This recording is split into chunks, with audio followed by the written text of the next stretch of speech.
Hello everyone.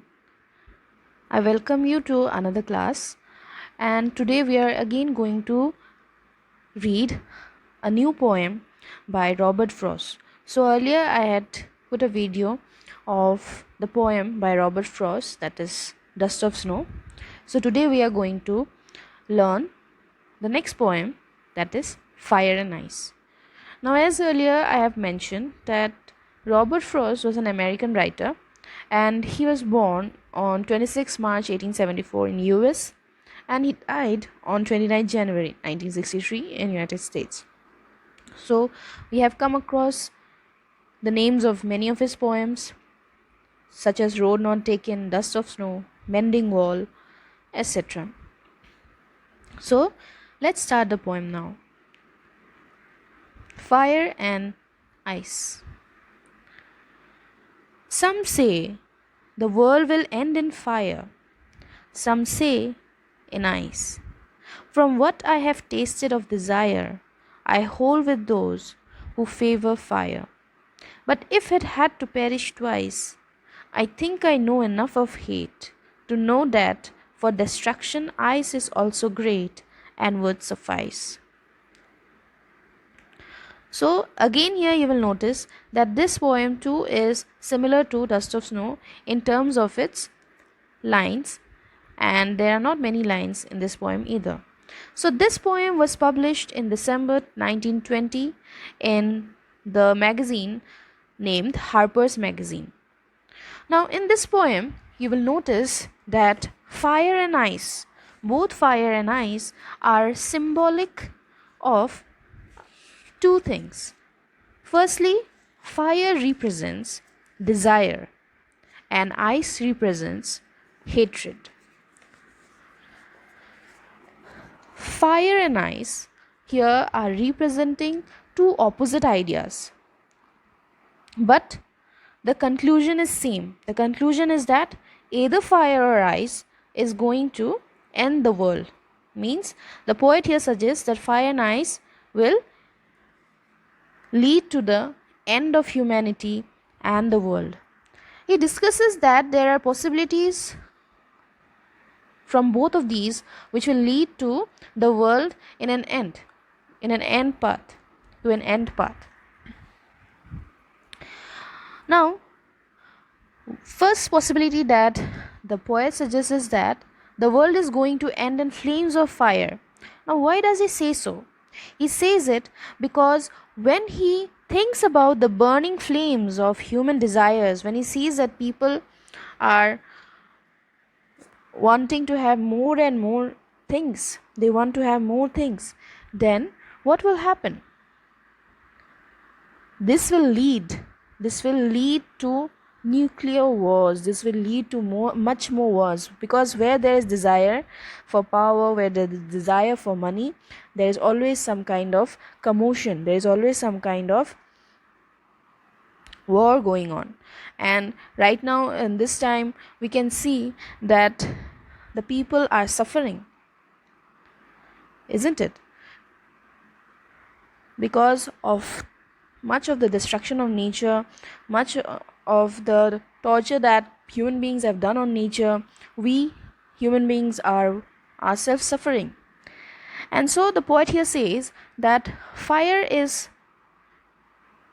a way in which the world may end.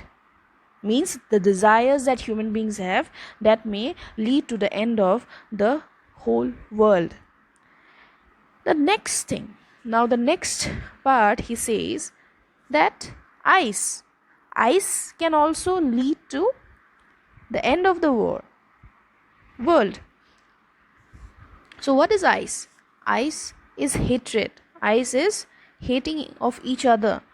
Now the poet feels that people have hatred in their hearts. They hate each other, and even though they don't want to, it is seeped into their heart, and it is sufficient, it is enough to freeze the entire planet, it is enough to destroy the whole planet and lead towards the path of death. So the fire, due to its evil desires, and ice, due to its cold hatred, are the two opposite points which are enough to destroy the whole planet, the whole world. The poet is telling us that humanity is going to die sooner or later, means humanity is going to be destructed someday.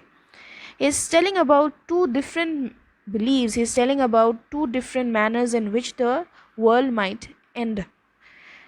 And why does he say so? Because it is not just his own saying, it has been discussed by other people.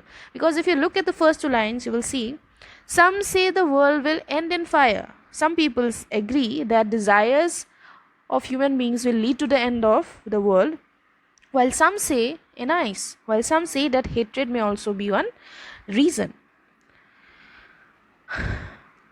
Now, this is because of the uncontrolling behavior of human beings. This is because human beings turn selfish. They have turned selfish, and they have been seeped with the emotion of hatred, which can totally destroy humankind. Let's look at the third and the fourth line. From what I have tasted of desire, I hold with those who favor fire. So he believes that fire is very strong and it can definitely lead to the end of existence. But then he again says, but if had to perish twice, if had to die again, if the world had to die again, then I think I know enough of hate. So he says ice is also great. Ice is also enough to make the world end. The second belief, that ice is also enough, that ice will also suffice. Here the poet is comparing nature of ice.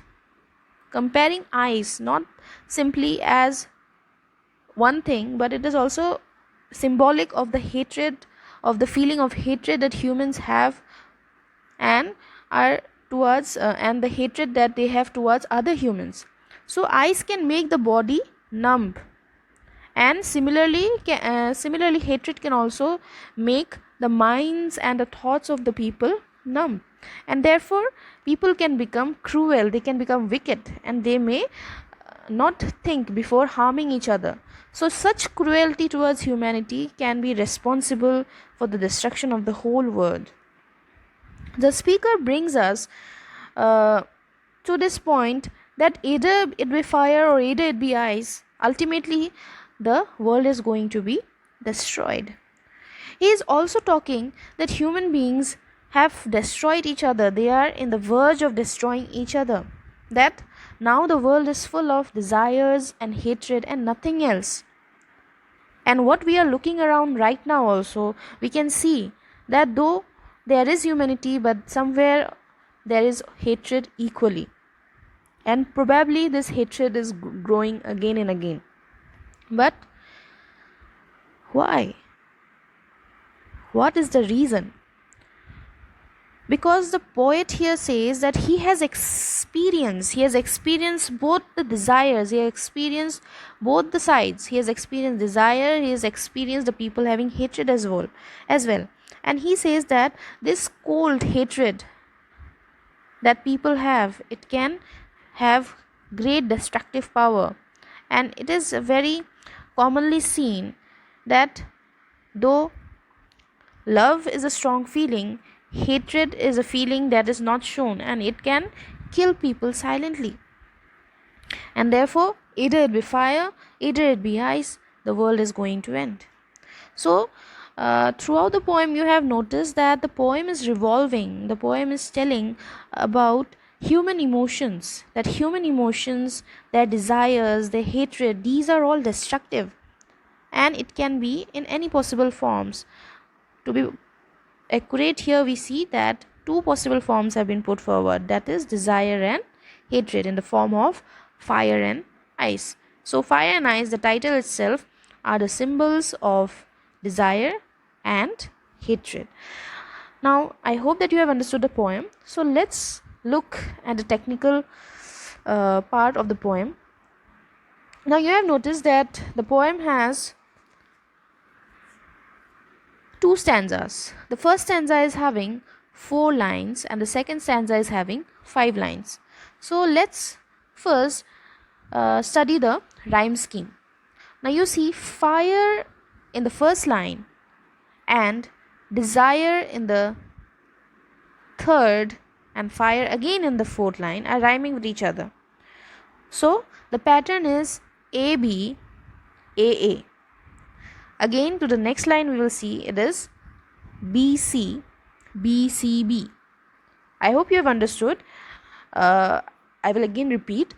Since you see that fire, desire and fire in the first,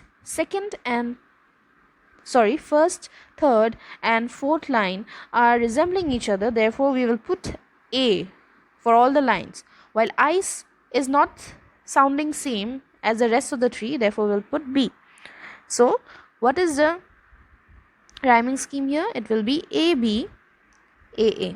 Now if you look at the second stanza, you will notice that twice the last word twice is resembling the last word of the second line in first stanza, ice. So it will be B. And hate is again a new term. Hate is again a new sound, therefore we will put C here. Ice again is resembling twice, so therefore it is again B. So B, C, B, C, B. So that is the rhyming scheme of this poem. Now let's look at the literary terms, at the poetic devices that has been used. The first one is assonance. Assonance, as you already know, it is the repetition of the vowel sound. Now where is this assonance used? It is used in the line, I hold with those who favor fire. There is the repetition of the vowel sound O. Next is the use of the literary device, alliteration. Now where is alliteration being used? It is used in the sentence, same sentence again, where you will see the favor fire. The letter F, the sound of F is being used here in continuation, means close to each other, therefore the sound of F is being repeated here. Symbolism, the whole poem is symbolic, as I have already told, so you can easily find out what are the symbols. Fire being the symbol of desire and ice being the symbol of hatred. And the last one is anaphora, the literary device of anaphora. Now anaphora, what is an anaphora? Anaphora is the repetition of a word or expression again and again, means repetition of the same word again and again in a poem. So you can see that some in the first line, again some is repeated in the second line. So you can say that anaphora has been used in this poem. So I hope that you have understood this poem as well. That if there is any question regarding symbolism or regarding the things that the poem is showing,